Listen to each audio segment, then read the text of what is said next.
中共与天斗遭遇到重大挫败，疫情重创中南海，党员扎堆病逝。神秘京西宾馆亮灯，报童女儿揭露北京疫情的黑幕。中共发起最大规模军机扰台行动，白宫回应。神韵巡回演出，日本公演首演爆满，一票难求。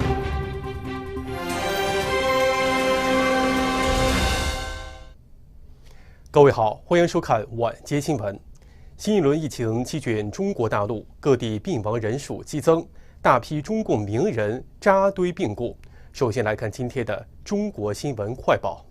中国疫情肆虐，染疫死亡者激增，各地殡仪馆不堪重负。12月26号的一段视频显示，在山东济南某火葬场，运尸车大排长龙，一眼望不到头。在山东省临沂市某殡仪馆，也有大量遗体等待火化。一趟一个，你看这个疫情不要血命，你回多少人？在江苏南通殡仪馆外的灵车大排长龙。你们看看南通殡仪馆的那个灵车呢，这么多呢，在等呢。中国新一波疫情席卷中国大陆，造成大量死亡，其中包括大批中共党员、文艺界名人或者为中共站台之人。12月24号，中国知名导演陆小光因病不治身亡。陆小光在情景剧集《外来媳妇本地郎》当中，积极配合当局污蔑诽谤法轮功，充当文艺打手，为中共的人权迫害推波助澜。该剧中的演员郭昶曾多次扮演诽谤法轮功的角色，造成极坏的社会影响，已经于2006年得胃癌病死，年仅50岁。12月26号，上海知名画家韩敏在上海病亡。韩敏曾画过多部宣扬、歌颂中共的连环画。同一天，中共党员、著名动画艺术家、大闹天宫首席动画设计严定宪去世。近日，中国多名表演艺术家病故，包括中共领导人的扮演者。12月25号，原中国歌剧舞剧院歌剧团团长张牧病亡，他曾扮演中共前党魁毛泽东。此前一天，北京人民艺术剧院的表演艺术家郑融病亡，他曾多次扮演中共领导人董必武。同一天，中国电影艺术家赵丹之女、著名舞蹈家赵青染疫去世。赵青是中共建政以后第一代所谓舞蹈表演艺术家，官方讣告说他是中共优秀党员。12月25号，中共党员、上海仁济医院胃肠外科副主任赵刚病逝，年仅48岁。赵刚所在的上海仁济医院是3级甲等医院，被海外追查组织指控涉嫌参与活摘法轮功学员器官。同一天，上海科华生物工程有限公司创始人唐伟国染疫身亡，而该公司今年曾推出中共病毒快速抗原检测盒。12月21号到26号，中共科学院和工程院共有16名院士病亡，其中工程院院士10名。26号当天，有3名工程院院士病故，包括关兆业、关桥、李庆忠。新唐人记者赵凤华、林明迪综合报道。中国大陆的中共病毒疫情大爆发，如海啸般席卷全国，各地出现大规模死亡，情况触目惊心。大量中共党员身份的专家学者、演艺界人士、名人密集病逝。有舆论认为，中共一贯喊战天斗地，如今却把自己斗成了什么样子？而追随中共的人为此也付出生命的代价。近期中国疫情大爆发，其中浙江省当局近日公布，该省每天大约有100万个新增病例。然而，中共卫健委公布浙江24号的新增确诊人数仅30例，当地政府公布的数据是中央的3.3万倍。济南市殡仪馆。12月26号，山东济南市殡仪馆外人山人海，人和车都排起了长龙在等候服务。殡仪馆内人潮涌动，叫喊声不断。有视频显示，重庆一家殡仪馆内停放大量遗体，需要紧急招聘临时工。大量享有特殊待遇的中共退休高官、专家学者、各界名人扎堆病逝，多为中共党员。这都是哈。截至12月25号，已经有15名院士死亡，中共官方没有披露具体死因。这些院士中，中科院院士5人，工程院院士10人，最年轻的57岁，最年长的102岁。12月26号，中共党员、著名动画艺术家、大闹天宫的首席动画设计、一级导演严定宪去世。知名画家、中共上海市第9政协委员韩敏在上海瑞金医院死亡。12月25号，年近48岁的中共党员、上海仁济医院胃肠外科行政副主任赵刚病亡。在中共开放疫情前后的1个多月内，北京大学和清华大学已经密集发布33名退休老教授的讣告。法轮功创始人李洪志大师在2020年疫情爆发初期发表了标题为“理性”的文章，警示这样的瘟疫是有目的、有目标而来的，它是来淘汰邪党分子的，与中共邪党走在一起的人的。李大师指出，中共背后是红色魔鬼，表面行为是流氓，而且无恶不作，神要开始铲除他了，为其站队的都会被淘汰。中共绑架了中国人，是中国人呢，同时呢，也随着这个中共邪党呢，也做了不少的坏事和恶事。这些呢，都是瘟疫在中国大陆肆虐的原因吧。所以呢，能够尽早的退出中共党团队，就能与邪恶、邪灵切割，就能获得新生，能够得到神佛的庇佑。旅美经济学者郑旭光在接受《大纪元时报》采访时表示，中共在20大后，新党章加入敢于斗争及增强斗争本领。实际上，在这次疫情中要斗争的是人。那我觉得呢，他最后最大的一个烂尾工程，可能就是给党续命啊，保党的这个工程。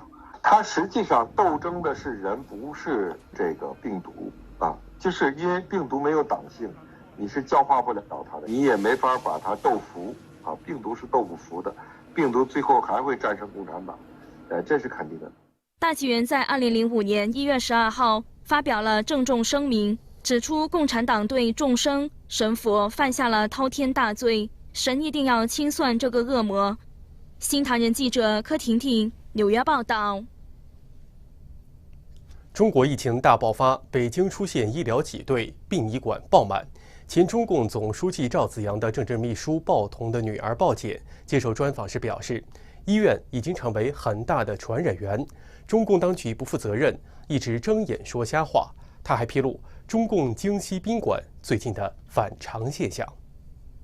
前中共总书记赵紫阳秘书鲍彤的女儿鲍简推文揭露，中共军政要地京西宾馆今日突然至少1/3房间亮灯，还传出军队301总医院交通管制，引发猜测是否中共高官或家属出事。京西宾馆一般只在3月的两会期间、10月的党代会才有人入住。当局宣布江泽民死亡时亮灯了1周，说明在一个没有任何重大政治活动的时期呢，有了很多中共高层官员入住了。那么这唯一合理的解释就是中共高层现在在举行一个不公开的紧急的会议。而这个主题呢，很有可能与当前北京和整个大陆的疫情是密切相关的。这个疫情它出现了针对着某种特殊人群的定向攻击的趋势，而这个人群它却包含了大批的中共体制内的官员、名人和亲共人士。12月21日，网上流出一份中共国家卫健委的内部会议纪要，纪要揭示，据估算，仅20日一天，中国新增感染人数就有大约3700万，而且呈逐日增加趋势。但在国家卫健委对外公布的疫情通报中，20日新增本土病例仅为3049例，与当局内部数据可谓是天壤之别。太过分了！这个政府什么时候对人民负责过？那什么时候说哪句话是实话呀？从2019年12月到2020年1月，他什么时候说过实话呀？到现在都没一句实话。他睁着眼睛说瞎话，他以为老百姓心里都是傻的，拿老百姓当傻子卖。鲍简在接受新唐人专访时表示，北京本轮疫情非常严重，其中一个原因就是很多医护人员已经被感染，但当局强迫他们上班，也不通知民众。医院应该是首先感染的，我觉得医院本身就是一个感染源。当时的放开不放开，这个政府我们也不清楚他到底怎么想的。当时他肯定是了解医院的情况的，问题是医院的医护人员都感染了，就医看病的这些病人并不知情啊。所以他肯定还要去啊，那去的时候呢，又被感染了，然后这样人传人。12月19日，自由亚洲电台刊出对一名北京政法官员的采访报道，这名官员披露，早在10月中下旬，中共20大期间，北京各医院的院内感染就已经非常严重，到12月初完全失控，但这一切都被官方严密封锁。他表示，北京的医疗资源在放开前就已崩溃，许多中共高级别退休官员都因得不到有效治疗而死亡。他的一位亲属在医院疗养，查出阳性，去世后死因并未提及新冠，而是尿道感染。现在很多误区的都不让你写是新冠肺炎，或者就是要写一个别的其他的基础病，所以我觉得这就非常不正常。是什么病就应该登记是什么病，不能政府规定。保检表示，如果死者家属一定要写上死因是新冠肺炎，那可能殡葬时会遇到很大麻烦。可能你拉到殡仪馆或者火葬场就会受阻碍，或者别人可能1个礼拜就能怎么样了，然后你可能就放1个月，那一般家属哪受得了啊？只能就范呗。保检指责中共当局在完全放开封控之前，根本没有让老百姓做准备，医药、紧急救护、殡葬等也都毫无准备。政府不知道这是什么病毒吗？怎么1天前你还管控，1天以后你全部放开，拉开不管？这什么政府啊？这政府是一个负责任的政府吗？新唐人电视李谦、洛雅采访报道。来看本期的中国1分钟。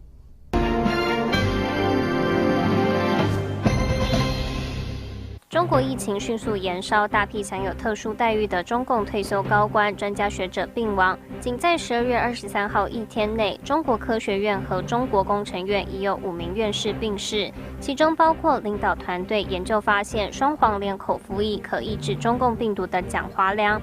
12月截至25号，已有15名院士死亡。中共官方多未披露具体死亡原因，他们多数是中共党员。中国大陆7名知名财经专家25号联名刊文，建议当局提振民营经济信心，并平等对待民企和国企。但文章上午在网络推送后，下午就下架，反映出他们提出的问题十分敏感。中国大陆的疫情海啸般爆发，各地遍地是阳性人员。浙江每日新增阳性病例突破100万人，冲上25号的热搜榜。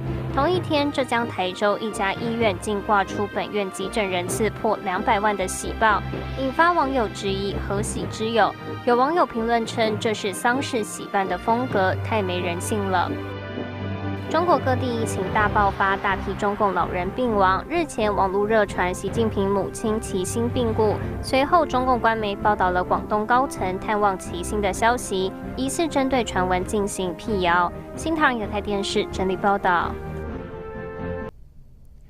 就在俄罗斯总统普京表示他对谈判保持开放立场的同时，周一，乌克兰军方谴责俄军并未停火，在圣诞节期间发动了40多次火箭弹的攻击。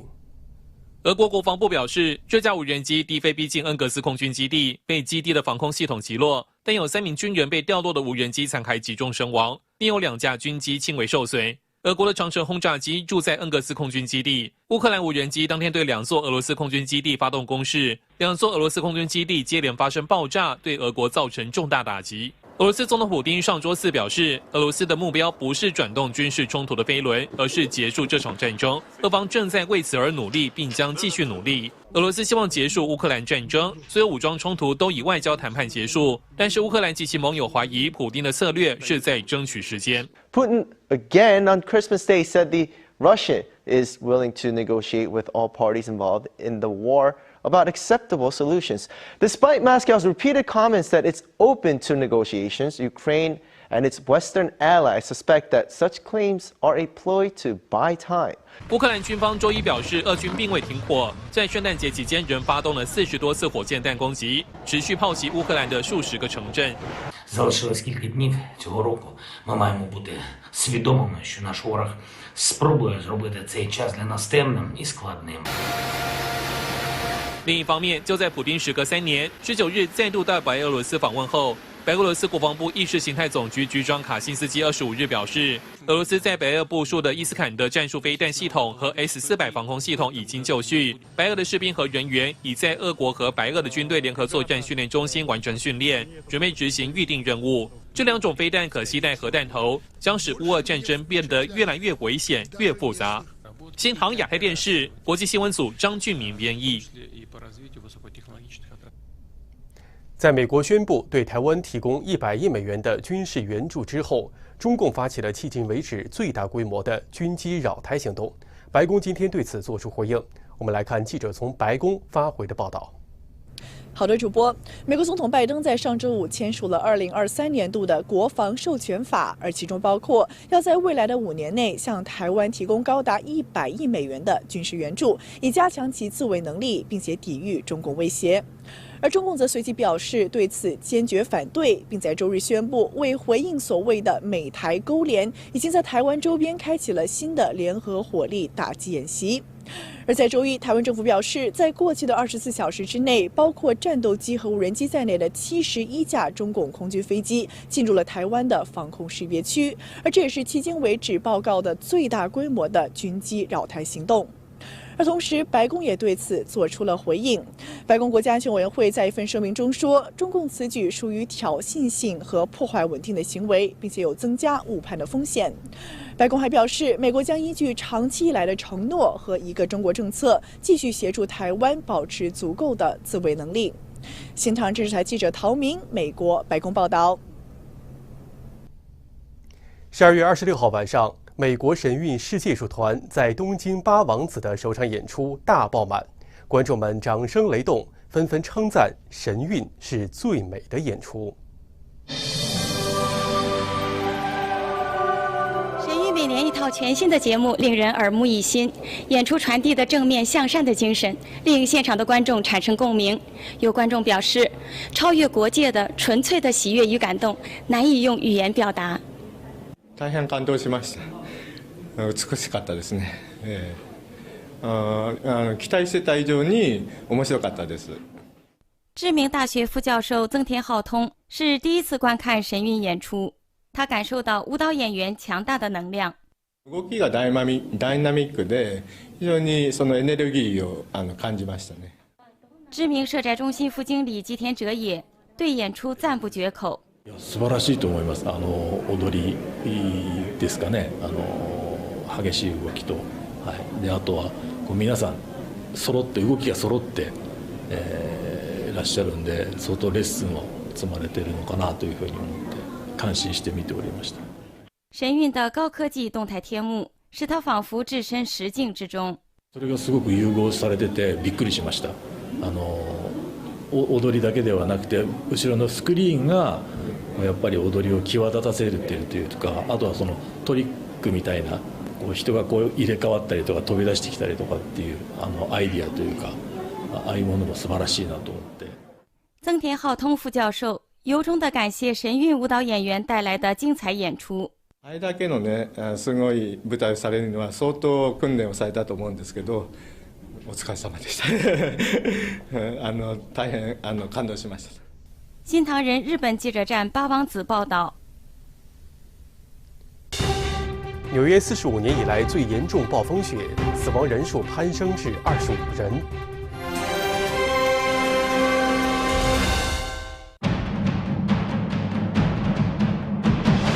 关系到你人生的秀。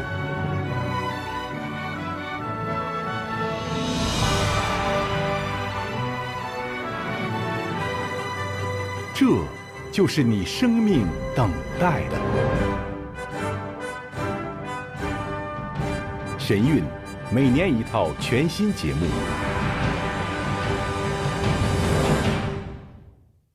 回归正统艺术，复兴传统文化，用精湛的技法与感人的创作，展现纯真、纯善、纯美的艺术真谛，开创崭新的未来。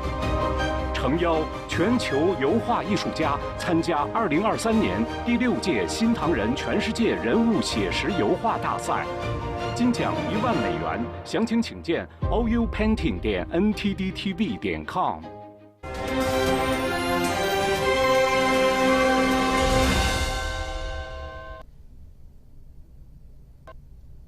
欢迎回到晚间新闻。美国纽约州水牛城所在的伊利县遭遇到圣诞节周末的强力暴风雪袭击，使这个地区瘫痪，造成至少25人死亡。纽约西部的居民和紧急救援人员也面临着漫长的一天，他们要挖掘出水牛城周围被大雪覆盖的区域。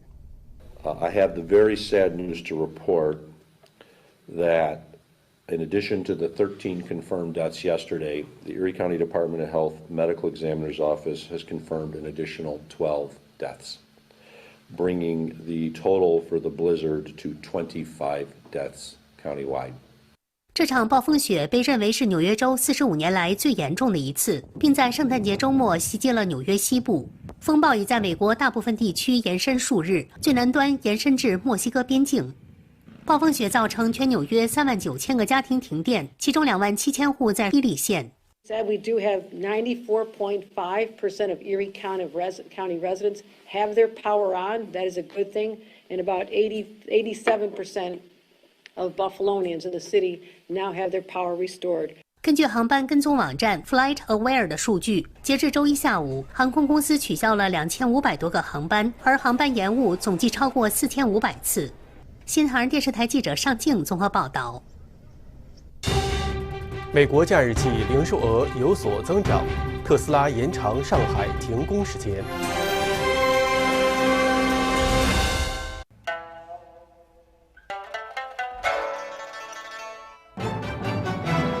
结合东西方的正统音乐，再现中华5000文明。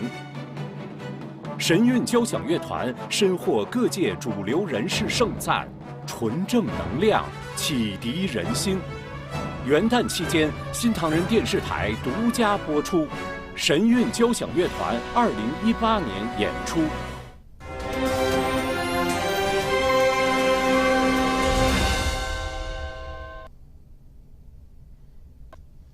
欢迎您继续回来收看晚间新闻，来看本期的晚间新闻财经简报。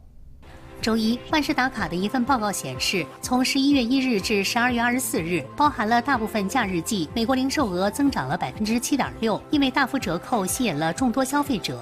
其中，服装消费上升了4.4%，餐饮销售额上升15.1%，但电子产品的销售下降了5.3%。然而，今年销售增长低于去年8.5%的增长。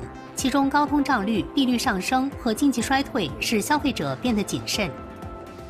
据消息人士称，周六，特斯拉告诉其上海员工将在当天停止生产，比原计划提前1天，并表示公司会在1月2日恢复生产。这些人说，特斯拉决定延长停工，是因为工人和供应商面临疫情加速感染。其中一人表示，虽然汽车制造商可能会在黄历新年和夏季暂停一些生产线，但特斯拉从没有过在圣诞期间停止所有汽车生产。上周，最高法院表示将于明年2月28日听取2起案件的辩论，而这2起案件将挑战拜登政府免除最多2万美元学生贷款的计划。案件预计将在6月底前作出裁决。在下级法院阻止免除债务后，拜登政府第6次推迟了偿还贷款。自2020年3月以来，被冻结的付款和利息计划在有关诉讼得到解决的60天后恢复。新唐人电视台记者尚静综合报道。纽约时代广场水晶球降落，迎接2023跨年夜须知。你有鼻炎、哮喘、皮肤病和肺部疾病吗？著名韩医权威徐孝熙院长历经50年探索发明的扁康丸，是治疗皮肤病和呼吸系统疾病的特效药，已经使全世界16万患者恢复健康。我妈妈今年101岁。2020年，他的肺部开始积水，需要使用呼吸机。护士每天上门临终关怀。2021年，妈妈又得了尿道感染，住院治疗。2022年，妈妈得了新冠病毒。扁康丸3次拯救了我妈妈的生命。现在我妈妈身体健康，能到户外活动，医生护士都觉得不可思议。谢谢扁康丸，谢谢扁康丸。扁康丸，传统医学奇迹，热线电话800-210-5501。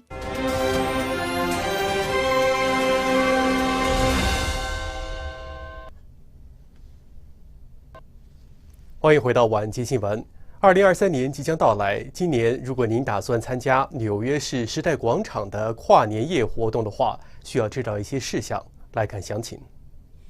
今年的纽约时代广场将会有水晶球的降落，迎接2023年的到来。虽然从去年开始只允许15000名接种疫苗的民众参与跨年，不过今年时代广场联盟的网站提到，将在时代广场举办大型庆祝活动，反而没有提到人群限制或疫苗政策。官方的庆祝活动从下午6点开始，位置先到先得，现场没有任何水或食物供应，也没有洗手间，一旦离开就无法回到原来的位置。驾车的民众需要注意，跨年夜当天，42街到59街的百老汇到7大道之间将会封路。不想出门的朋友可以待在家中观看电视直播。跨年夜当晚，烟花绽放，水晶球缓缓落下，写满新年愿望的彩纸从天飘落，伴随着人们的欢呼声，辞旧迎新。新唐人记者柯婷婷纽约报道。感谢各位的收看，再见。